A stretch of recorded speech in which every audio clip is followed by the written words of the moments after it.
शेतकऱ्यांच्या आधार संलग्न खात्यात अनुदान जमा होणार. होय, शेतकऱ्यांसाठी अतिशय महत्त्वाची अपडेट आहे.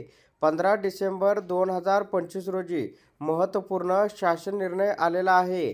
सन 2025-26 मध्ये मुख्यमंत्री शाश्वत कृषी सिंचन योजना वैयक्तिक शेततळे या योजनेकरता 15 कोटी इतका निधी वितरित करण्याबाबतचा हा महत्त्वपूर्ण शासन निर्णय आलेला आहे. महा-डी-बी-टी मार्फत हे अनुदान थेट लाभार्थ्यांच्या खात्यावरती जमा होणार आहे.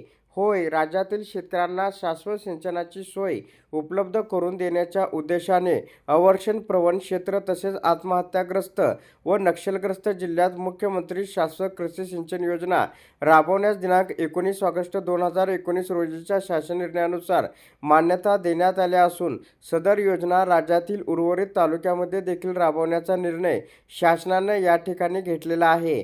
तर मुख्यमंत्री शाश्वत कृषी सिंचन योजनेअंतर्गत सूक्ष्म सिंचनात पूरक अनुदानाबरोबरच वैयक्तिक शेततळे, शेततळ्याचे अस्थिरीकरण, हरितगृह उभारणे, शेडनेट हाऊस उभारणे या घटकाकरता अनुदान वितरित करण्यात येते. सन 2025-26 मध्ये वित्त विभागामार्फत मंजूर अर्थसंकल्पीय तरतुदीच्या मर्यादित मुख्यमंत्री शाश्वत कृषी सिंचन योजनेच्या 500 कोटीच्या सूक्ष्म सिंचनाकरता पूरक अनुदान घटकासाठी 400 कोटी, वैयक्तिक शेततळे घटकासाठी 100 कोटी कार्यक्रमास दिनांक 24/4/2025 रोजीच्या शासन निर्णयान्वये प्रशासकीय मान्यता देण्यात आलेली आहे.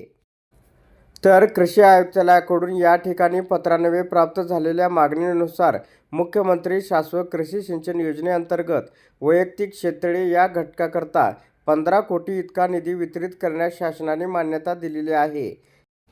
शासन निर्णय असा आहे की सन 2025-26 या वर्षात मुख्यमंत्री शाश्वत कृषी सिंचन योजनेअंतर्गत वैयक्तिक शेततळे या घटकाकरता 15 कोटी इतका निधी वितरण प्रणालीवर वितरित करण्यात येत आहे.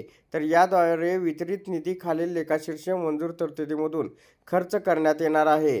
पीक संवर्धन, मुख्यमंत्री शाश्वत कृषी सिंचन योजना, अर्थसहाय्य. त्याच्यानंतर या योजनेअंतर्गत निवड झालेल्या लाभार्थ्यांना अनुदानाची अदायगीची कार्यवाही महा-डी-बी-टी प्रणालीद्वारे करावी आणि लाभार्थ्यांच्या आधार संलग्न बँक खात्यावर अनुदानाची रक्कम सार्वजनिक वित्तीय व्यवस्थापन प्रणालीद्वारे जमा करावी. अनुदान अदा केल्यानंतर लाभार्थ्यांच्या नावासहित सविस्तर प्रमाणित तपशील शासनास तात्काळ सादर करावा असं शासन निर्णयामध्ये सांगण्यात आलेलं आहे.